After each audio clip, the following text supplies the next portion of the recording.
Hello, soccer fans and football fans, or however you call it. Today, we're gonna be covering the 2006 World Cup in our series of greatest World Cups ever. So, the 2006 World Cup was hosted by Germany in 12 different cities and was exactly 1 month long. Um, of course, the usual FIFA things with bribery and corruption allegations were present, but that doesn't matter. Italy won the World Cup in a very dramatic match against France. France with peak Zinedine Zidane. France with peak Trezeguet. France with peak Thierry Henry.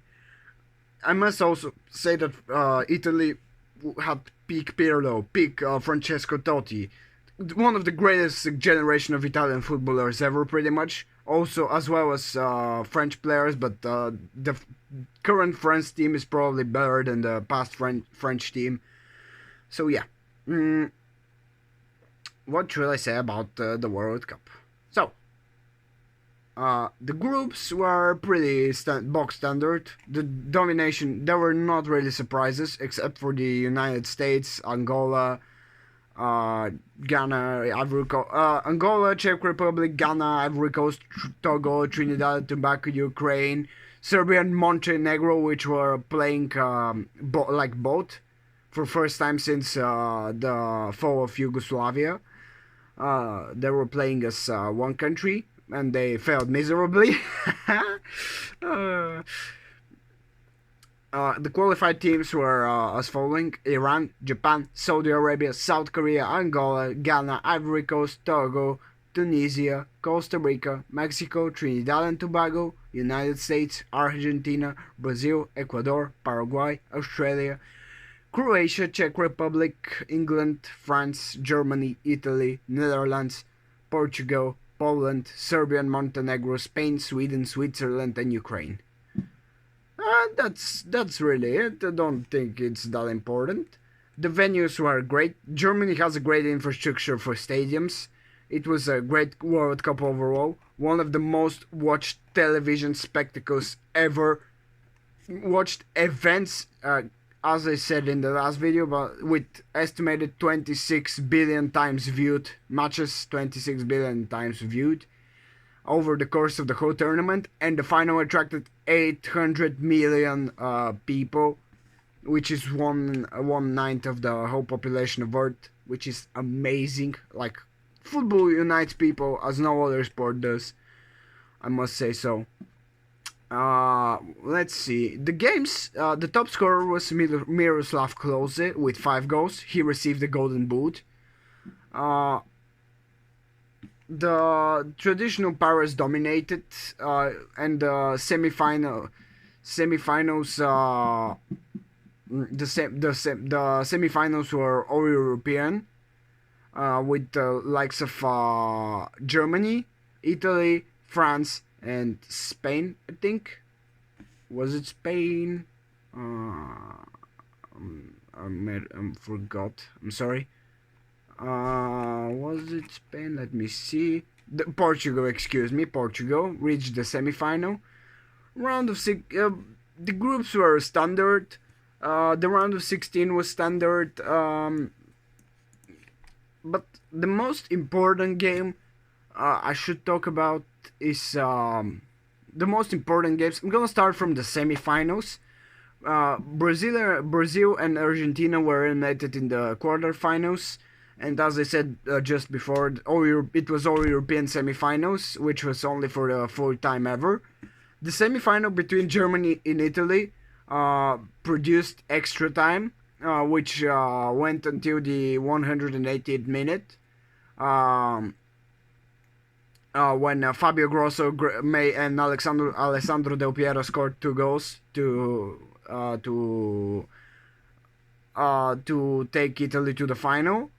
And in the other semi-final, Portugal lost to France, 1-0 in Munich, which is a bit which was scored by the decisiveness of Zinedine Zidane, a penalty. And yeah, third place playoff is not really important. Germany won comfortably by 3-1 to Portugal, and then Then we have the most memorable match probably in World Cup history. For many fans, many neutral fans, many French fans, many Italy fans. The 2006 World Cup final. Before the tournament, Zinedine Zidane, one of the greatest players back then, one of the probably the greatest French player ever, announced that he's retiring after the World Cup, and the final was his last ever match, the last ever match in which Zinedine Zidane played. He put an end to a great career, probably gonna be covered in another video. His great career, with and unfortunately it was a bitter end to once in a lifetime career, pretty much. So the background. What was it?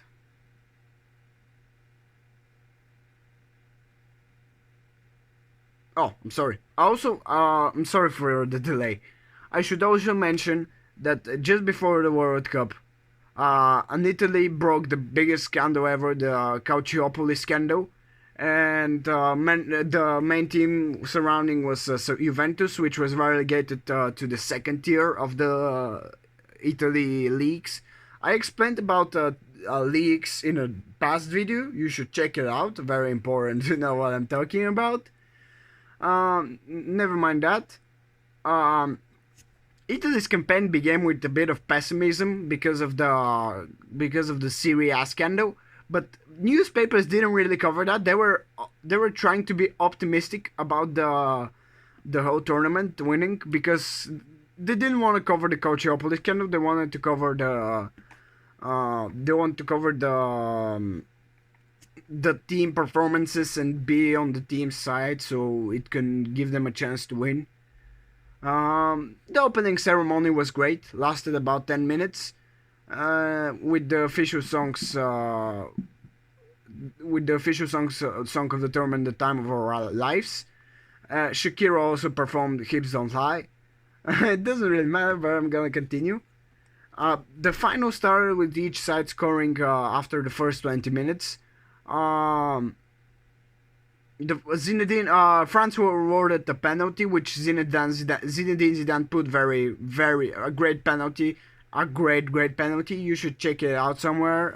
Probably won't put it due to copyright reasons. Then Italy scored through Materazzi, who is also the reason why Zidane was sent out later in the game, which I'm gonna explain in a bit, why this game is so great and so bad at the same time. The formations were including probably this is the greatest ever two teams facing at the time. The France formation include the likes of Thuram, Vieira, Makelele, Abidal, Ribéry, Zidane, Henry, in their prime. This is the prime because in their prime age. The Italy side included the likes of Francesco Totti, Gattuso, Pirlo, Zambrotta, Cannavaro, Materazzi, Fabio Grosso, Gianluigi Buffon. Just probably a great matchup. Cannavaro was the captain. He was probably not at his greatest, but he played very well. So we reach the peak of the match. This is where should I say it? Where are we this? So the regular time finished 1-1. 1 Italy, 1 France. Pretty boring, right? So in the 110th minute, Materazzi, the Italian defender, said something to Zidane. And Zidane, unexpectedly, headbutted him, hit him in the torso with his head, which resulted in a direct red card. Nothing dodgy there.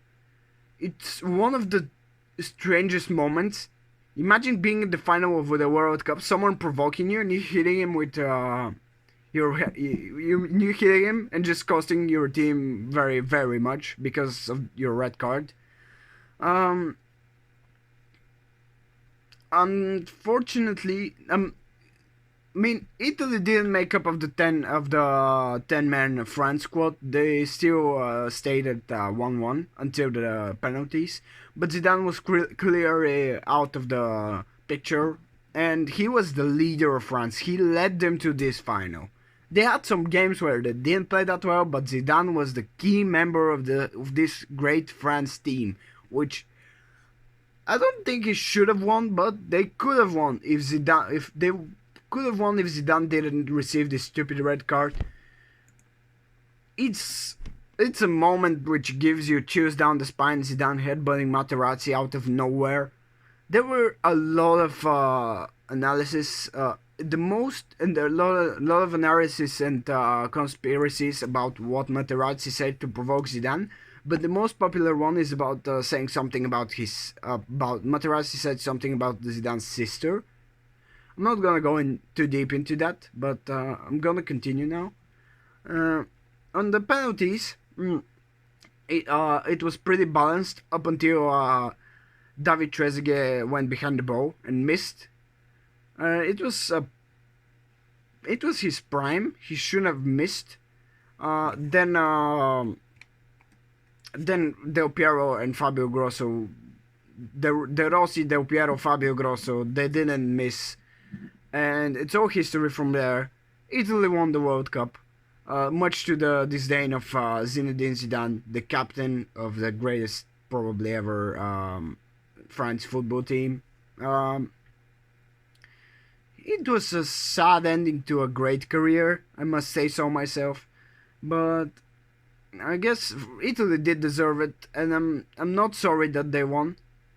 I'm happy for Italy. Cannavaro lifted the World Cup. Great players lifted the World Cup, and yeah, I mean, it's a great match. It's a truly a great match, and although Zidane ended his career poorly, he's still one of the greatest ever midfielders, capable of scoring with both feet, capable of doing skills no one could. And yeah, if they won, Zidane would probably have won his second Ballon d'Or, Golden Ball. But we'll never know. History is history. So that is it for today. Next episode we're gonna continue either with the Bulgaria national team's history in the World Cup or another great World Cup review. Probably 2010, which I also much very like. Thank you for watching and see you guys next time. Goodbye.